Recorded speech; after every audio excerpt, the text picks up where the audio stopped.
Ladies and gentlemen, boys and girls, we are here once again on a wonderful Thursday afternoon, evening, morning, wherever you are, it doesn't matter, but we appreciate you being here, spending time with us to talk about some NBA, some non-NBA, just basketball in general this evening. It is an off-season episode of Backyard Buckets brought to you by Backyard Sports.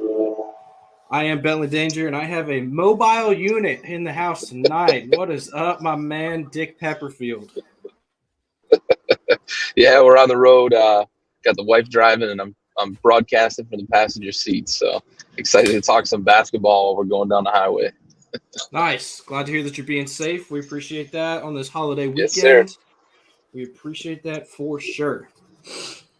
All right, so as I mentioned, it is an off-season episode, which means that there is no real basketball to talk about unless you care about the FIBA World Cup, which, as viewership numbers in the United States will tell you, nobody does. No, It sir. It's pretty It does paltry. not. Yes, for sure. It does not help that the game started at 4:30 in the morning. But Yeah. Americans would wake up to watch football that early. I guarantee it. That's all right. Oh, for sure. If we played a football game in Singapore, people would be up to watch it. I know I would. I'll tell you that, especially college games. Yeah. Give me all that. Yeah. So we recently saw Messi win a World Cup, right?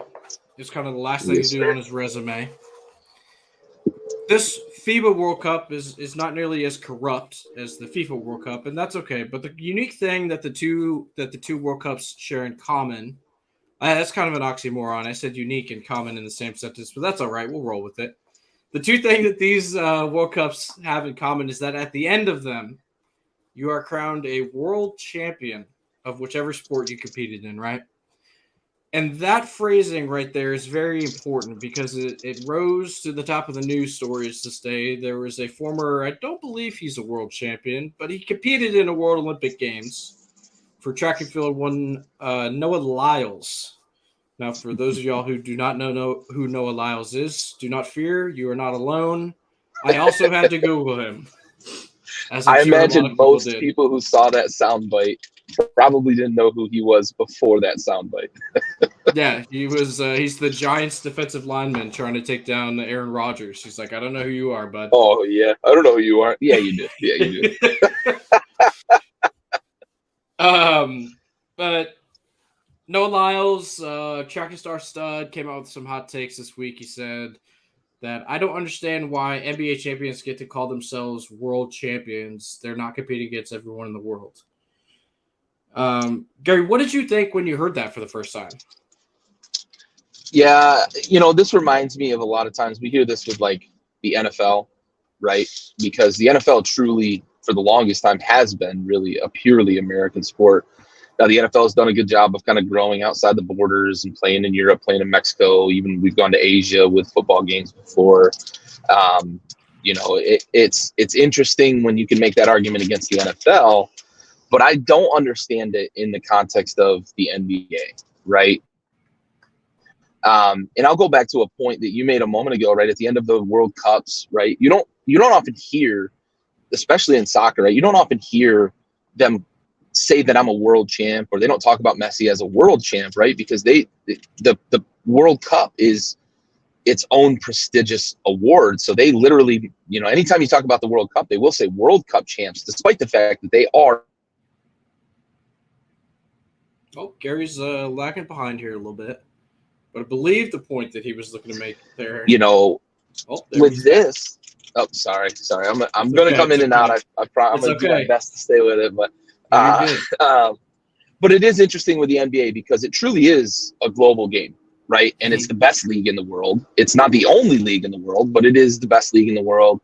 It is an international league as well, so you can't even say it's only American teams because there is a team in Canada. Now I know that's kind of a cop-out because it's 40 miles across the border, but I just don't understand why he would want to go after the NBA in terms of trying to make this argument about world champs, because the most important player on the world championship team is European.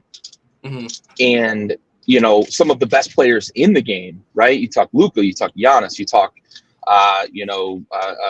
Ben Jokic, Simmons. right? From the Ben Simmons, right? He's from Australia. And we have all these guys that come over from all these different countries around the world. And it's not just, North America. It's Europe, it's Asia, it's everywhere. So I just don't understand this argument and why you like that's the hill you want to die on in the media. Like you're going to get roasted for it, but I guess no press is bad press. Maybe that was his approach. I don't get it.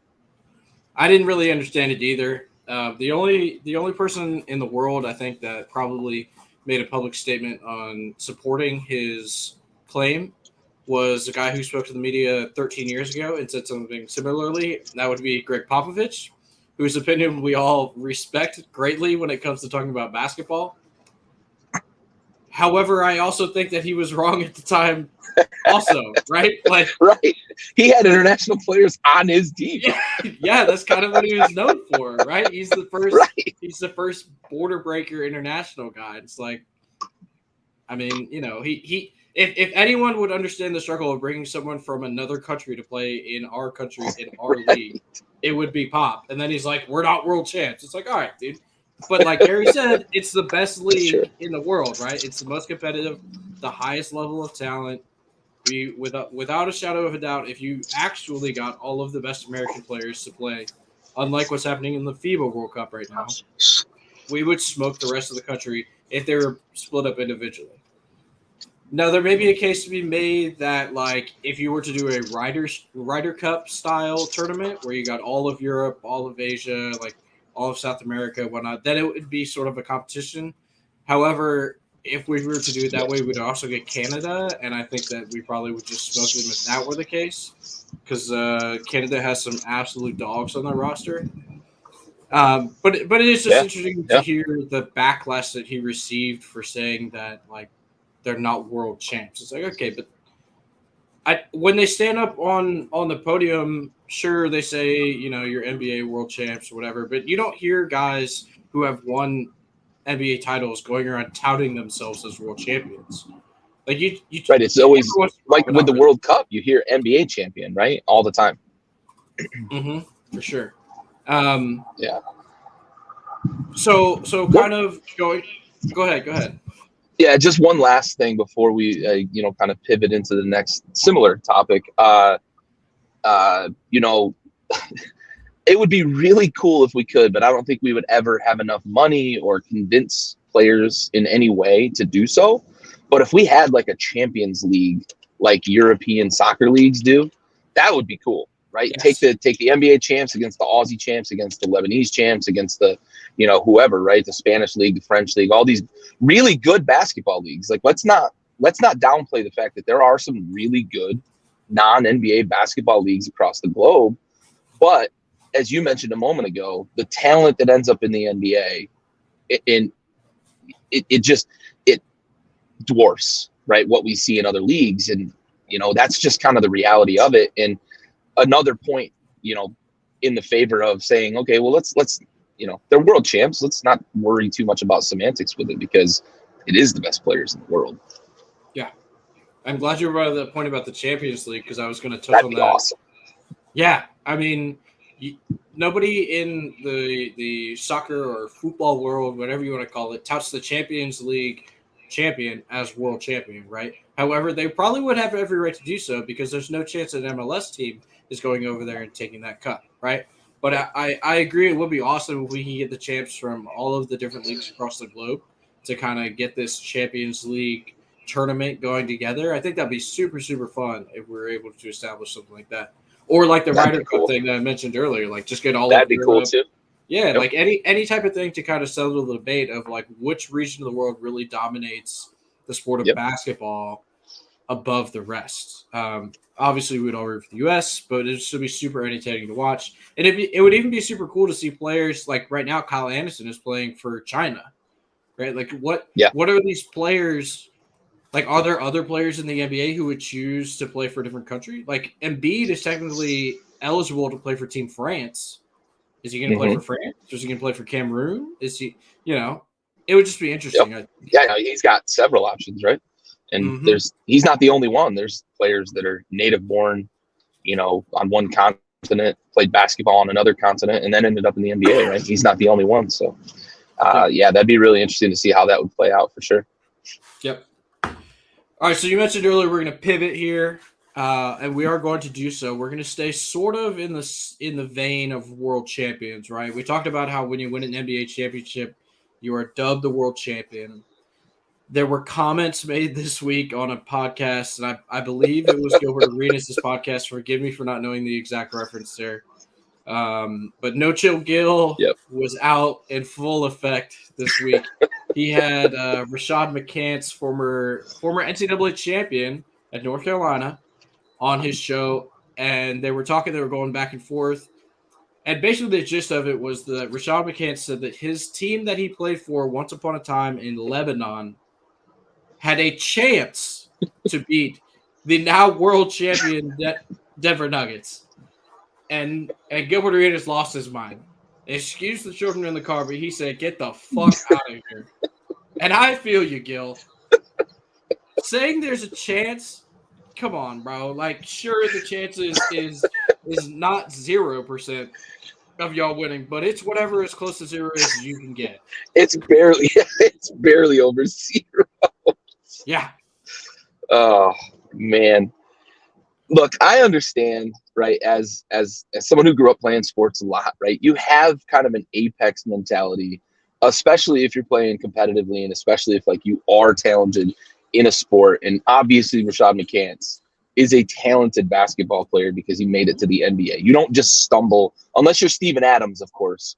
You don't just stumble into the NBA draft and get picked in the lottery. So I get it, right? He tried to kind of walk it back to a certain extent, but also still kind of assert himself and just say, like, I feel like any team I play on would have a chance. And Kenyon Martin just kind of shit on him on that. He's like, your team's finished last in your division almost every year that you were in the NBA. Kenyon Martin was going in hard too, but Gil was like losing his mind. And I get it from their perspective, right? Because they're guys that played on that level as well. So, you know, just from Rashad's perspective, I understand and I respect the idea of thinking like, yeah, you're a dog and whatever, you're a competitive guy, but let's be realistic here. You know, you're over in Lebanon playing with kind of third tier talent. That's not one of the premier leagues in basketball either, right? So, you know, it's a decent league, but it's not France, it's not Spain, it's not Australia, and it's certainly not the NBA. But man, he got gassed bad. They were not letting him off the hook. By the end of it too, there was one point where he made a comment and he looked like just a beaten dog. Yeah, I mean, rightfully so. That is a wild and outlandish thing for someone to say on not national television, but international internet, right? I mean, to come out and like you mentioned, like you have to have that apex mentality, especially to play at a high level like he did. But at a certain point, you have to realize that there are players in the world who are just better than you are. Like, it's just a fact of life. Like, you can't walk into the room and be the best guy every single time. And if you were to walk into any NBA locker room, he would be the worst guy every time, especially now. Yeah. It's like, dog, I can appreciate the competitive nature. You know, a lot of us grew up playing sports all the time. It's like, as long as I'm on the court, as long as I'm on the field, whatever, we got a chance. It was like, dude, you're 38 at this point. I'm not sure what years you played in Lebanon, but it couldn't have been too long ago, right? And especially if it was, basketball has changed from now to then. I mean, if you put any Lebanese team, even the best Lebanese team today, into the NBA, they might go, 5-78? I mean, 5-77. I think you're being generous with 5 wins. Kawhi's going to rest the night here or there. And yeah, it's true. Load management. Maybe they steal one off the Spurs or something when Vic's out. Or yeah. Jordan Poole doesn't score 4, so Washington just really struggles. And it's bad Washington. Yeah, that's crazy. Yeah, it was just a wild take. You know, the heart of the offseason, people like to come out and talk and say wild things before – once summer league is over, before preseason kicks up. People like to come out and have outlandish takes about how they were the best basketball player in the world at one point or another. It's like you just Yep. weren't, my guy. You just weren't. I'm Just very sorry. But that's Yeah. all right. He likes to have fun, and we like to talk about it. So we give us all the content you can, there, buddy. We appreciate Yeah, it. absolutely. Over here. Keep topics flowing. Yes. That being said, there's another topic I'd like to bring up, and this one I think could go a few different directions, and I'm curious to see how you feel about it, and what your thoughts are on this going forward. Right. So recently in the New York Times, there's a big special story written up about an international player, naturally, right, named Giannis Antetokounmpo, who is very famously playing in Milwaukee alongside his brother Thanasis. It's kind of a family affair there. A lot of people think that Thanasis is just there because his brother's there, and he's probably not totally wrong. Hey, Right. Dad. Hey, Dad. That being said, there's a quote in the story that I'm going to read here for the folks. It said, "The real question is not going to be this year. Numbers wise, it doesn't make sense. But next year, next summer, it would make sense for both parties. Even then, I don't know." He's talking about signing a max extension with the Milwaukee Bucks next season. He goes, "I would not be the best version of myself if I didn't know that everybody's on the same page. Everybody's going for a championship. Everybody's going to sacrifice time away from their family like I do. And if I don't feel that, I'm not signing." So I read that, and my first thought is, man, Giannis is probably not going to be in Milwaukee for the entirety of his I was career. going backwards. That's good. Which in the NBA today is not the wildest thing. Players move all the time.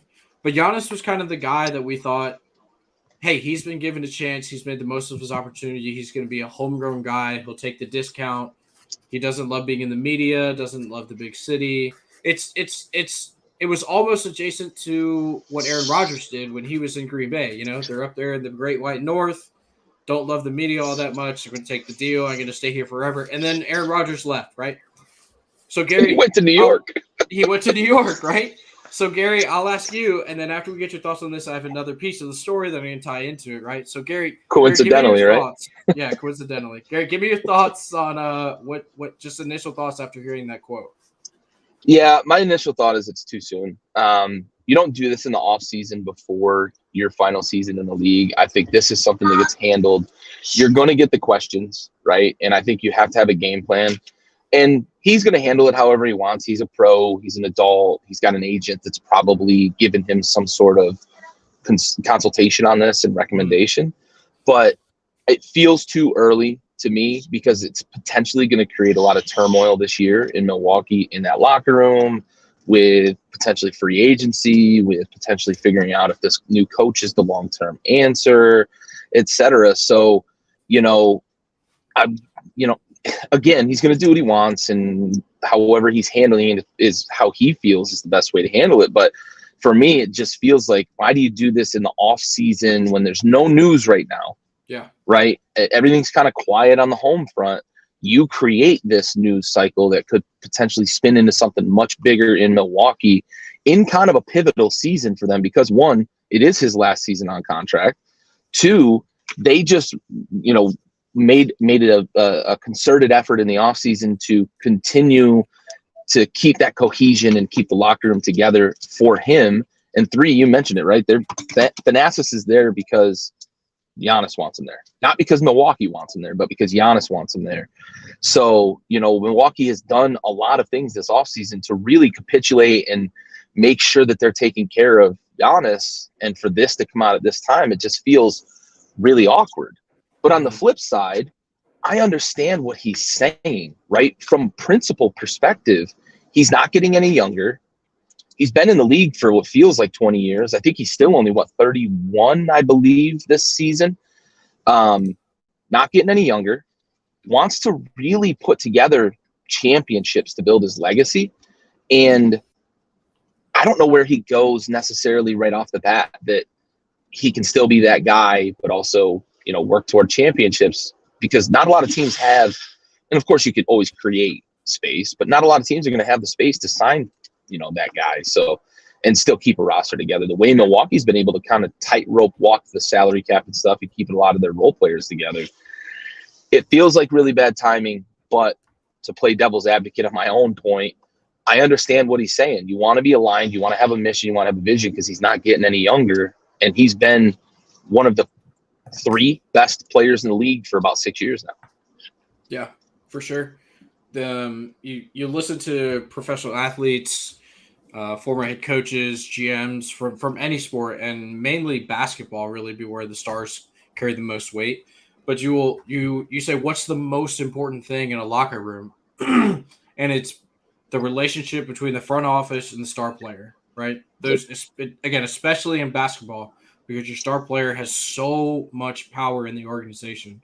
And Giannis is nothing if not a star player, right? Like you said, he's been one of the 3 best guys in the league for the last half decade, right?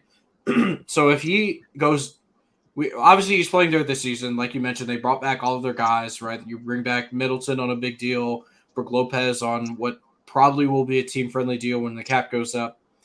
Drew Holiday is still there. They've made some fringe pieces where like Bobby Portis came back, but it's very important for Giannis to feel like the front office and the brand new coach that they brought in as well are on the same path towards winning championships every single year that he's in the building. And he says it here in a quote: if he feels that that's not the case, then he's not going to sign that max deal until they can prove to him that they are dedicated to winning championships. And that is where the next piece of the story ties in, because I think real quick, I'm just thinking kind of as you're talking there, you mentioned the coach in the front office and kind of being all on the same page. And yeah, it is potentially possible. And it could be, he and Coach Bud were famously really tight. Mm-hmm. How much do you think it's him thinking, okay, Coach Bud's not here anymore, I've got to know that we're all pulling in the same direction? Is this him just kind of pushing the ball into Milwaukee's court? Or is this, because on the surface, this looks a little selfish, right? Let's, just from a kind of pessimistic standpoint, you could call this a selfish move by him. But is this more him saying, okay, my guy's not here anymore, what are we going to do to make sure that we're all pulling in the same direction? Do you think it's a little bit of that, or am I way off base with that?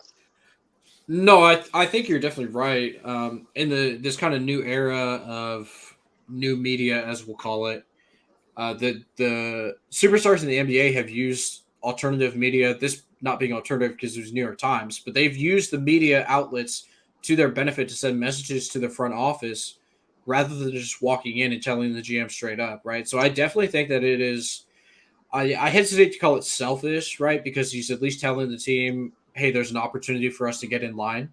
But it is definitely him sending a message to the ownership group, if nobody else, that, hey, look, I want to win championships, and I want to win a championship every single year. And if you guys can't do that for me, I have no issue not committing long-term to this program. Give me 2 seconds. I'm sorry. I do, there's a contingent of fans who say he's just being a selfish guy. He's, and we get this a lot of times with athletes who are asking for a new deal or they're asking for a trade. We want to play, mediator in a situation that we don't need to mediate. I wonder how much that's going to play. Is he going to get these questions all year? And is it going to be the media trying to maybe ask it in such a way to say, well, are you not putting the team first? I don't think that's the case, because Giannis has been nothing but a consummate pro. He's been nothing but a great teammate, really good with the media, despite the fact that he doesn't love being in front of the media. He's really good with the media. But I look at it as, and just to kind of go back to what I said, I just think it's too soon. I think this does open the door to some of those naysayers who are going to call him selfish incorrectly, or whether you agree with that or it's incorrect. I don't agree with it, but I definitely see where it could be perceived that way. How much of this is going to be an interference and a kind of a distraction during the regular season? That's why it feels like this is something that this is a statement after you're eliminated from the playoffs or after you win a championship, right? And probably if you win a championship, you're not saying this, but if you're knocked out in the Eastern Conference Finals or you're knocked out in the NBA Finals, maybe this is the conversation to say, like, okay, we're all going to get together. We're all going to make sure we're pulling in the same direction. Yeah, I agree. And your dad also agreed with you there could be a potential distraction. Yeah, you mentioned that Giannis has always been very good with the press, even though he's not someone that gets up in front of them a whole lot. This potentially could be something that does carry over into the season going forward. With him just sending that message saying, "Hey, I'm here to win championships, and if y'all aren't on board with that, we need to make some changes, or I'm going to make the change for us. In that, I'm going to go to free agency. Yeah, and if y'all can convince me of free agency, then I'll come back. But if not, I'm not going to commit long term."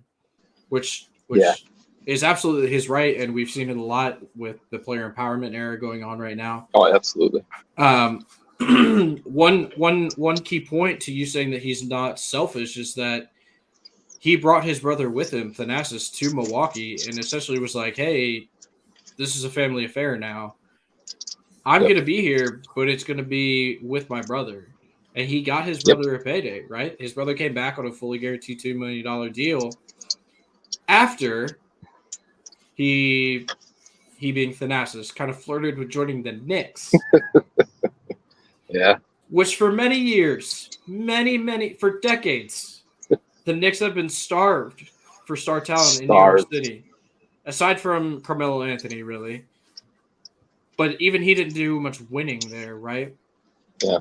So it was recently reported, leaked. Forgive me for not knowing how exactly it came forward. It was actually an interview. I do know how it came forward, but Thanasis himself said that he entertained the idea of joining the Knicks because he kind of felt, being 31 years old going into the year, this upcoming season, he kind of felt like he wanted a bigger role on a roster. And it just so happened to be with the Knicks in the biggest city, the largest market in the United States. After riding along with his brother and playing on a championship team, seeing his brother win, MVPs, finals MVP, it almost felt to me that Thanasis is telling people that he was entertaining the idea of going to New York City.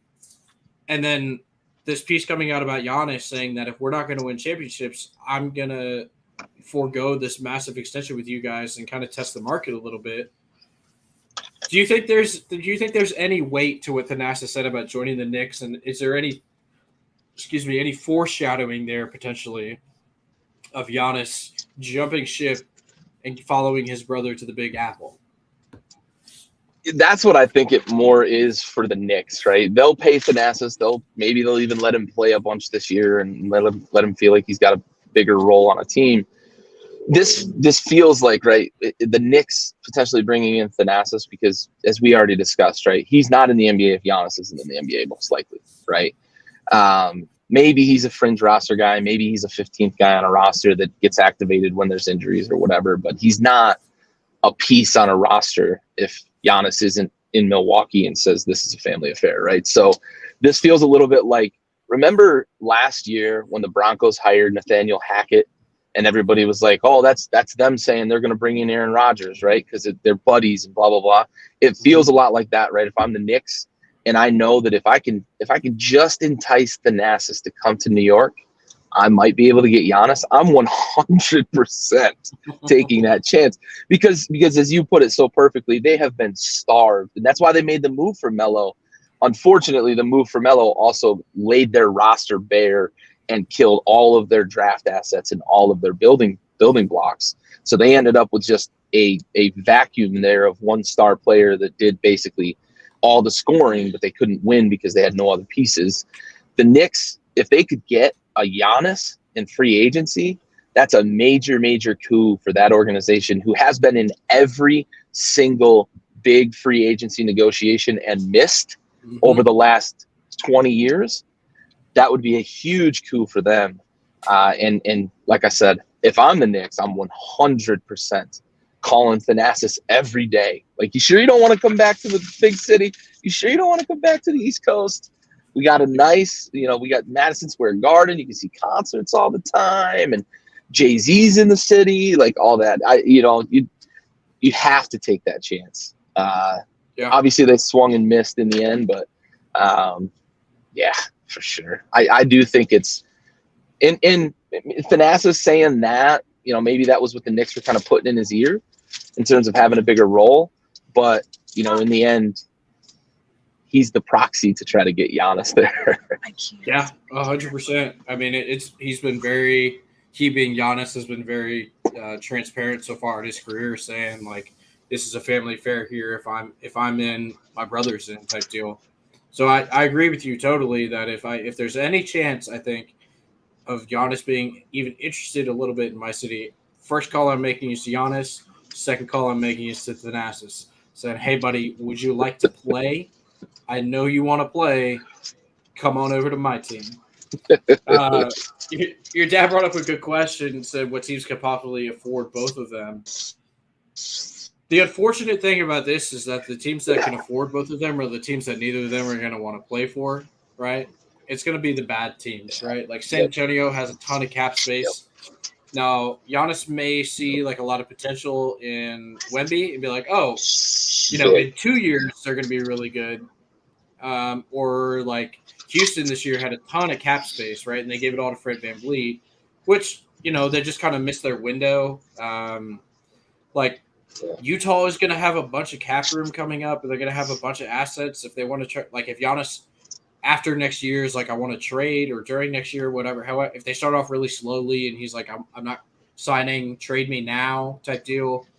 Utah is going to have a bunch of assets, but they're not going to have the staying power, I would imagine, to keep someone like Giannis in Utah, right? I mean, there's a limited number of teams that are going to have both the cap space and the assets if a trade were to be requested, but mainly the cap space to be able to afford this huge contract that Giannis is inevitably going to sign next offseason, as well as bringing in his brother, what would it probably be a vet minimum like he's playing now.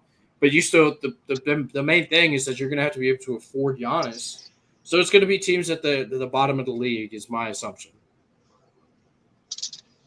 Yeah, unless Milwaukee's able to convince him to stay, right? Because they've obviously built a roster around him, and they've already shown that they're willing to go a bit into the luxury tax to keep the team together.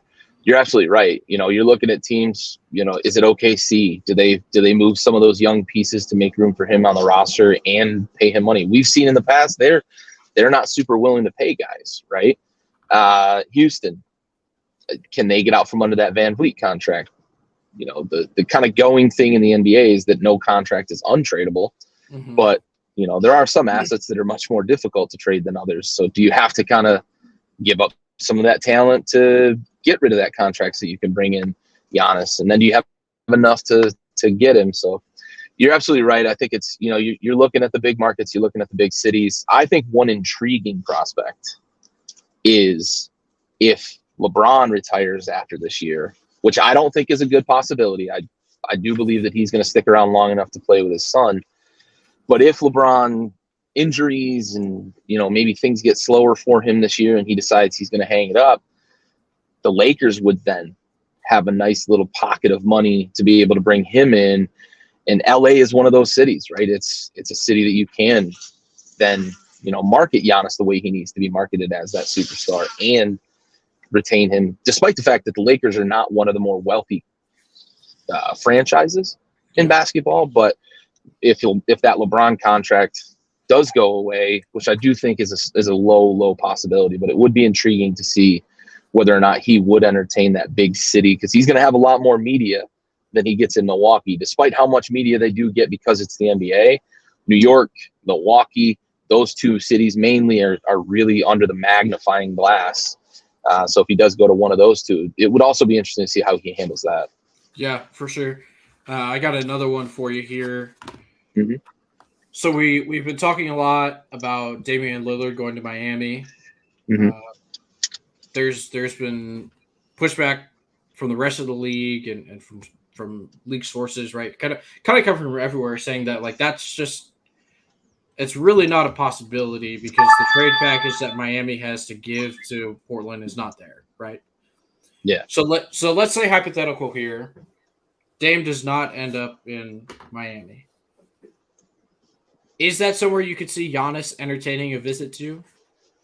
I think so. I I think he could look around that roster and say, if they add me, this might be a much more complete roster. I think that Jimmy Butler is a guy who's very charismatic as well. I think he would be an attractive teammate for Giannis. The way he plays and the way that he loves ball, that pure love for the game, I think that would be an attractive opportunity. And you've got the prestige there, right? Spo is one of the more respected coaches across the league, and you've got Pat Riles still in the building. So I think Miami would be one that he would consider, and it's not as much of a media circus as other cities, right? Miami is party city, but it's a little less media crazy. So that might be also a piece that would attract him as well.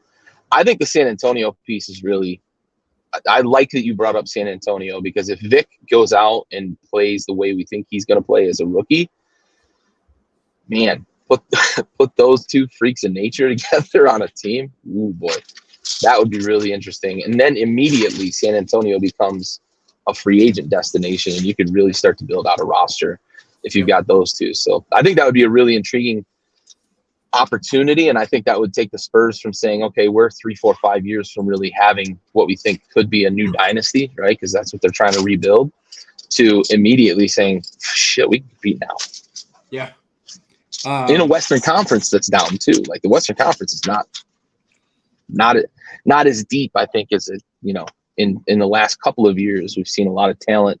It's getting older, and it's getting a little more dispersed. So the Spurs could maybe seize an opportunity if that comes to fruition. Yeah, I'm glad you mentioned the Spurs there, because that kind of harkens back to our free agency pod, where I believe Austin Reeves was the name that was thrown around. And after watching what he's been doing at this FIBA World Cup, I still cannot believe that the Spurs did not offer him that 4 for 98 that he was eligible for. Man. Just mind-blowing to me. That feels like a whiff. Yep. That feels like a whiff for the Spurs. Yeah. And that's I have to another believe player. It's because they think they're a few years away, and they don't want to sink too much money into somebody right now. But wow, like that's a guy that you could play. He can play alongside anybody. Yeah, 100%. And if you are trying, like you mentioned, to turn San Antonio into a free agency destination, 4 for 98 is a pretty damn good team contract for a guy that, you said, can play alongside anyone. And if there are potentially some big names, a few older superstars really that could be coming up here in the next 2 off seasons, looking for deals, looking for championship cities, specifically Giannis, as we're talking about now. Why would he not want to go play with Vic and Austin Reeves? That just seems foolish to me. Yeah. No, I think you're absolutely right. And you mentioned it, a few weeks ago when we were talking about it, and you were absolutely right. Like, how did the Spurs let him get out of town? It's crazy. It's crazy to me, because what we saw from him last year was enough, and now we see it even more in FIBA. He's tearing it up, man. Yeah. One more interesting note on Thanasis Antetokounmpo. He was drafted by the Knicks and played 2 games for them before ending up in Milwaukee. So a little bit of a homecoming there. Maybe Giannis feels a little allegiance there. Yes, he did. And with like Leon Rose and all the Kentucky guys in the building, I guess now they're more so Villanova, but they've been noted as a Kentucky franchise, right? It does have kind of a homey feeling to it, despite having now the worst owner in all of sports. Now that Dan's gone. Yes, now that Dan's gone. There are definitely enticing factors to going to play for the Knicks now, I believe, more so than there have been in the past, especially for a guy who's looking for commitment like Giannis more than likely is. Commitment to winning, that is. Yeah, for sure. So I had tossed around ideas in my head coming into this pod of what I wanted to talk about, and one of them was one of the most intriguing, like what are my most intriguing off-court stories going into this season? And unfortunately, one of them was Giannis, and I've kind of blown my wad on that topic now because we just spent the last 25 minutes talking about it, but that's all right. That's all right. I know I'm kind of putting you on the spot here, but Gary, do you have any off-court stories that you're looking for going into this season? I'm going to keep my eye on Bronny, and I know it's not off court necessarily, but it's off NBA court. I'm going to keep my eye on him because we talked about it briefly that if he goes to USC and has an NIL deal and he's loving it in Southern California and he's loving it on campus, he's going to get spoiled. He's going to be the big man on campus. He's going to have ladies fawning over him the entire time he's there. Why do you leave? What's the intrigue especially if you're not going to be a lottery pick, which he's not a lock to be a lottery pick. Right. And I think that's going to have a lot of bearing on some of the shakeup we could potentially see with superstars, because I think a LeBron departure from LA is going to have some cascading effects, because LA is going to have a vacuum to put alongside Anthony Davis. And then whatever team LeBron joins, you're going to see a lot of free agents flock there, because they always do. He's potentially going to shake up that roster that he goes to. So I'm really curious to see if Bronny is going to come out after one, and we're going to see LeBron chase down any father's dream, right? To play alongside their son, whatever opportunity, or alongside their kid, whatever opportunity you have. That's going to be really interesting to me. And for me, I'm going to keep an eye on it, because we're going to get that reporting as we go through the season, especially through the collegiate season. We're going to get a lot of that reporting of, oh, he's really happy on campus, or, oh, he really likes his coach, or, oh, he really likes his teammates, that sort of stuff. So that's one, not necessarily off court, but off NBA court, that I'm really going to keep my eye on, because I do think it could potentially have a big time, like, waterfall effect across the NBA if and when that happens. Yeah, that's a really good one. Another kind of off NBA court, technically, storyline. I just saw this come across my ticker the other day. The Dallas Mavericks are going to be playing the Spanish League champion, I believe. I think you're right. Real, right? They're playing Real Madrid. One of those leagues on October 4th. I think that is super fun. It'll be cool to see Luka kind of play against the guys that he cut his teeth with at an early age. Maybe not some of the exact same players, right? But like playing in that league style of where we got to see him for the very first time as like a 16-year-old. I think that's something that'll be super interesting, and not necessarily like it's NBA adjacent, right? They're going to be NBA players, guys that we know. But there's also going to be a lot of guys on the other side of the ball that nobody's ever heard of before. And it's going to sensitize NBA fans to a lot of guys that have talent and play in probably what is the second most competitive league in the world. So I think that's going to be super fun. I have no idea. I'm going to find a way to gamble it. Don't know what the lines are going to look like, but I'm going to put a lot of money on Luka to have a hell of a game that night.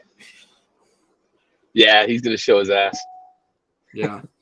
One more thing before I get you out the door and safely back on your way. Kind of a shameless plug here. You and I do a college football podcast on Tuesday nights that I'm sure everyone here is locked into. We gave out a bunch of picks. We kind of circled the Utah-Florida game tonight as like a just to be on the lookout for, because I know you and I both really loved Utah coming into the season. More so loved them coming out of last year than coming into this season, right? But for one key particular reason, that was because Cam Rising was playing a quarterback. Well, tonight, Cam Rising is not playing a quarterback, right? So he's going to miss this game. The line opens up. It's currently, I'm looking at it, we've got Utah minus 4.5. Gary, do you feel differently than your selection Tuesday night than you do now? No, this is a good opportunity, because I literally had this conversation earlier, because somebody in another group chat was like, hey, is the quarterback for Utah out? I'm like, yeah, he is doubtful for tonight. They hadn't announced officially that he wasn't going to play until, I believe, it just broke a couple minutes ago. Mm-hmm. I think maybe a couple minutes before we got on the pod, but he's not playing tonight. I still think that, and this may be more based on the fact that I don't think Florida's going to be a very good team this year. They were 6-7 last year with the number 4 overall pick. Now, whether or not you believe he should have been the number 4 overall pick is for another day, but he was still the number 4 overall pick in the NFL. Yep. They were 6-7 last year. They didn't reload at quarterback with anything that resembles what Anthony Richard gave them last year, and they don't have a lot of weapons on the outside. I think Utah's defense alone is going to suffocate Florida, unless Florida can somehow get a run game going against Utah. But Utah's run defense, which they returned a lot of starters on defense this year, was really good last year. So I don't think that Florida's going to be able to control the tempo. And I just think that even if it's like a 20-10 game, I think they still cover. With Rising, I would expect Utah to score in the 30s, and it'd be like a 30. I honestly thought they'd win by a couple of touchdowns anyway. They're still a touchdown favorite, in my opinion, against Florida. even without Rising. So I will still lay the points. I actually have the points laid on a wager. So I'm sticking with it with Utah against Florida. I just don't believe in Florida. Yeah. I feel similarly. I also have Utah in the points. Nobody goes into Salt Lake City and wins at night. It just doesn't happen. Right. That sun goes down. I said it Tuesday. I'll say it again. That sun Yep. goes down, and boys just lose their mind, dude. It's crazy. Yep. Kyle Whittingham is building a heck of a program out there in Salt Lake, and they, like you said, they suffocate fools in the second half of games when they come playing that elevation. The fans are going wild. That student section is crazy. They love some college football out there, and they have a heck of a program. And I'm very excited to see what they can do tonight without Cam Rising, but I'm even more excited to see what they can do the rest of the season with that kid back behind the helm. Yeah. He's one of my favorite players in college football too, so I'm excited to watch him all year. But I'm hoping they can kind of hold it down without him, because they've got a chance at the playoff if he's back healthy and he's right. I think they are one of the 8 or 9 teams that I would put in consideration for a playoff. Yeah, for sure. I mean, Cam Rising is one of those guys. He's what a college football quarterback should be. He may not be a pro, and that's cool or whatever, but he is great for college football. Tough as nails, fun to watch, and he can make some plays, man. He's electrifying. Yep, when he's healthy. Absolutely. All right, Gary. It's been a wonderful episode. I always enjoy talking to you about ball, basketball, football, whatever it is. I hope that you have a wonderful trip and a very safe trip, and enjoy your long holiday weekend, sir. You as well. Appreciate it. I'm sure my wife will enjoy getting away from being behind the wheel. So. Yes, absolutely, absolutely. We appreciate everyone tuning in, all the interaction, all the comments, questions. Thank you all so much. We'll be back next week for another off-season episode. And once again, Tuesday nights, 7 o'clock, college football show. Come talk to us about week 1. We appreciate you all. Everyone have a wonderful evening. We are out of here.